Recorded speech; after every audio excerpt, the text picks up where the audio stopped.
mahadcelinayna Allah subhanahu wa ta'ala oo fadligiisana uu gaarsiiyay maantan qiimaha badan intaas kadib waxaan si kale ilaahay u salaamayaa dhammaan marti sharafta qiimaha leh iyo waalidiinta macallimiinta waxaan ku salaamayaa salaamta muslimka assalaamu calaykum wa rahmatullaahi wa barakaatuh intaas kadib waxaan soo jeedinayaa gabay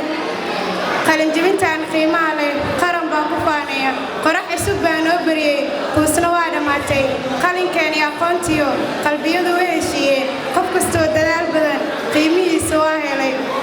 hooskiina soo kariyay qadarin baanu haynaa qalbigooda jaceylka leh quudin bay nagu beereen macallimiin qaali ah qormo nololeedna siiyey qaladkeena saxday qadarin way mudan yihiin saaxiibadii nala socday qosol iyo dhib wadaagnay qofka kale ayuu quudii garab u ahaa qofna guul ma gaari keligii waa isqadirnaa mar walba qalbigeena mahad baa ka buuxda qirashaduna waa waajib qalin jabinta maahan dhammaad waa bilow iyo qorshe cusub qaran baana sugayaa maanta qiimaha aan u yeelno qof kasta ha qaato xil qiyamkiisana ha ilaashado qoomkeena iyo dalkeenana horumar aan u horseedno waxaan ilaahay ka baryayaa inuu aqoonteena barakeeyo qalbigeena mideeyo